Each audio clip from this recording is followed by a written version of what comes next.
There will come a point in your life when you realize something painful, that no matter how kind you are, how patient, or how well you treat others, there will always be people who simply do not respect you. They will talk down to you, ignore your efforts, mock your silence, and act as if you don't deserve the very same respect you've given them 100 times over. And in that moment, you will face a quiet test, not of your worth, but of your control. Because disrespect is not just an act, it's an invitation to lose yourself. And the Stoic strength lies in declining that invitation. You've felt it before, that sting when someone dismisses you like your words mean nothing, that quiet anger when someone crosses your boundary and laughs as if you don't matter. You walk away replaying it all in your head, wondering what you should have said, what you should have done. But disrespect doesn't just hurt because of what they did. It hurts because of what it stirs inside you. Epictetus said, "No man is free who is not master of himself." The moment someone can make you angry at will, you've handed them your peace. So today, let's take it back. Not with rage, not with ego, but with calm, disciplined strength. Number 1, understand that disrespect is a mirror. When someone disrespects you, it's rarely about you. It's about what's broken inside them. The insecure belittle to feel powerful. The arrogant mock to protect their fragile ego. The weak provoke the calm to feel in control. The Stoics taught that people act from ignorance, not evil. Marcus Aurelius wrote, "When someone does you wrong, consider what view of good or evil led them to it, and you'll feel compassion instead of anger." That's power, refusing to let their actions define your emotions. Once you see disrespect as a reflection of their inner chaos, not your worth, it loses its hold on you. Their noise stays on the surface. It doesn't reach your peace. Number 2, silence is not weakness, it's strategy. In a world addicted to reaction, silence often looks like defeat. People think if you don't respond, you're weak. But the Stoics knew the opposite is true. Silence is control. Seneca said, "The best revenge is not to be like your enemy." When someone disrespects you, they're trying to drag you into their chaos. The moment you react, they win. The moment you stay calm, they lose their grip. Your silence unsettles them. It exposes their lack of discipline. It reminds them that your peace isn't something they can touch. You don't meet noise with more noise, you meet it with poise.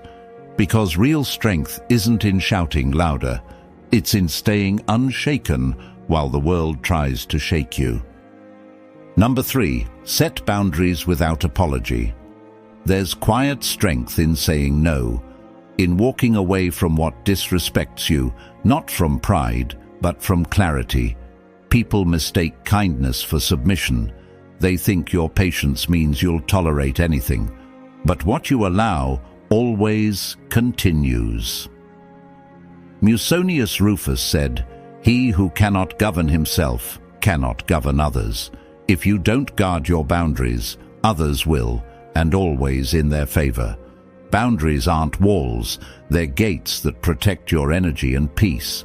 You don't owe anyone endless tolerance, you owe yourself respect.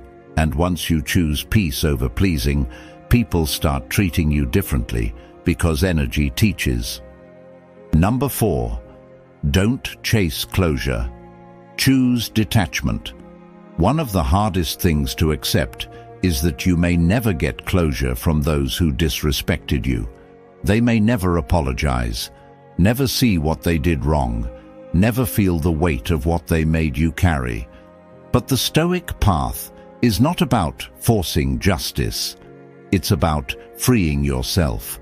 And freedom comes from detachment. You see, when you hold on to resentment, you chain yourself to the very person you wish to be free from. You think you're punishing them by hating them, but in truth, you're poisoning your own peace. Marcus Aurelius said, The best revenge is to be unlike the one who caused the injury. So let go, not for them, for you. Because the more you replay their disrespect, the longer they live rent-free in your mind. They move on, while you stay stuck in the memory. And the Stoic knows that every minute spent resenting is a minute stolen from inner tranquility. So, you stop chasing explanations.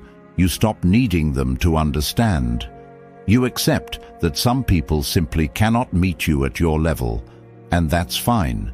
Your peace does not depend on their awakening. You let them go with silence, and in that silence, you rise. Number 5. Turn disrespect into discipline. The Stoic doesn't waste pain, he refines it. Every moment of disrespect can become fuel if you choose to use it. Fuel to sharpen your focus, to strengthen your boundaries, to build a peace so solid that no insult can reach it. Zeno, the founder of Stoicism, lost everything in a shipwreck and said, "I made a prosperous voyage when I suffered shipwreck." He turned loss into wisdom, humiliation into strength. That's the essence of Stoicism, turning chaos into clarity. Every time you resist the urge to react, you train your mind to stay still, and that stillness becomes power. Over time, your restraint hardens into discipline. You stop needing validation.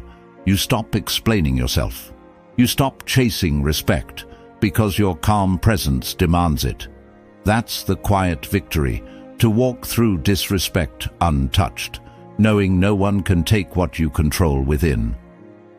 The truth is, you can't control who respects you, but you can always control who you become in the face of disrespect. Some people will never value you until you stop giving them discounts.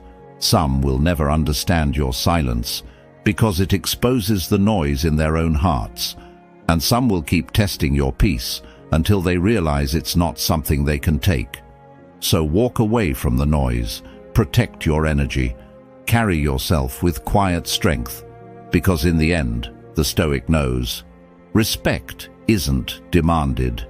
It's earned, not from others, but from yourself. And when you truly respect yourself, the world eventually learns to follow your lead. Control your mind, or your mind will control you. Choose peace, and you'll never lose another battle. And in the end, remember this: self-respect doesn't come from being liked, noticed, or praised. It's built quietly through the choices you make when no one's watching. It grows every time you walk away from what insults your soul, every time you stay calm when others try to pull you into their chaos, every time you say no to what drains your peace. Because self-respect is the fruit of discipline and dignity, the reward for mastering yourself. The more you learn to say no to what disrespects you, the more you say yes to who you truly are.